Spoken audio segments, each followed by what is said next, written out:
Hi everyone, this is Ms. Cahill, and this video is going to walk you through setting up your introductory paragraph for the Lord of the Flies essay assignment. So on my screen right here, you'll see a document that's been shared with you in your version of the assignment as well.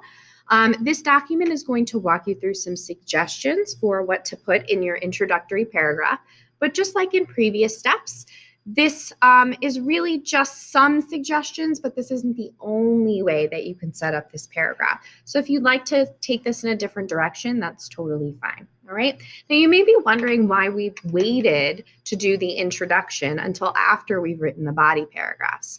Well, it's much easier to think about how to start an essay when you know where the essay is headed.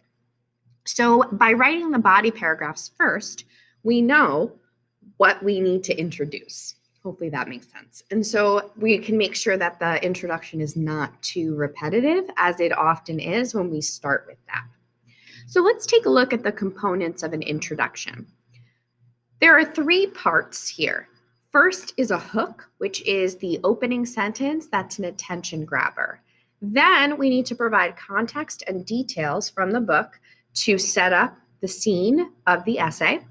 And then we need to introduce our thesis statement. All right, so let's take a look at the hook first. A hook is an opening sentence in an essay that's designed to grab the reader's attention and get them interested in your topic. And so some common hook strategies include beginning with a famous quotation. And I have an example of that here. The author Anne Rice writes, "Evil is always possible and goodness is eternally difficult." So that would be a famous quotation that is related to the thesis that I've created already. You could also lead with a rhetorical question. And a rhetorical question is a question that isn't meant to be answered, but instead to make you think. And so here I have, what makes a good person commit evil acts? Okay, and that's an open-ended question that the reader can consider as they start to read my essay. You can also start with a thought-provoking statement, and that is kind of like a rhetorical question, except not in question form. And so here I have an example. Sometimes even good people can do evil things in difficult circumstances. Or if you'd like, you can start with a historical fact or a statistic. And so I've included a fact here.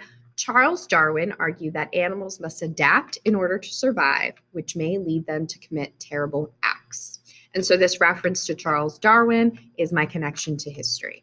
All right. Now, what you're going to do in this particular sentence is pick one strategy for your hook and either look up a quotation, ask a rhetorical question, make a thought-provoking statement, or provide a fact that you would like to lead your essay. All of these should be related to what you're saying. They shouldn't be random, okay? After your hook, you're going to move into context and details from the book. So the bulk of your introduction, the meat of it, if you will, should provide information from the book to help your reader understand the context and important details. So that can include details about the setting or the characters or important events that you plan to reference in your essay. You don't need to summarize the entire plot of the book. Instead, I just want you to focus on the details that are necessary in order to provide your reader the information that will help them follow the argument. Okay, and that's why I'm calling it context and not summary. Context is just giving you the information surrounding what's happening and what you're going to discuss. Okay, now here I have some suggestions for ways that you can provide context for this particular book. So you are welcome to use any of these suggestions, or you can come up with your own. And then finally, the last sentence is going to be your thesis statement, and you've already written this. So all you have to do is copy and paste that thesis statement into this particular assignment, and you are all set.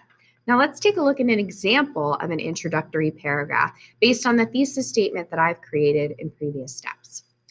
I wrote, "The author Anne Rice writes, 'Evil is always possible, and goodness is eternally difficult.' In Lord of the Flies by William Golding, a group of boys get stranded on an island without adults or supervision. They start off by trying to create their own society led by a boy named Ralph, but they quickly abandon the rules they've created once another boy named Jack takes over. Before long, the boys find themselves sacrificing pig heads to a beast and eventually even kill two innocent boys. William Golding uses symbols such as Jack's face paint, the pig's head, and the death of Simon to reveal how easy it is for people to make evil decisions.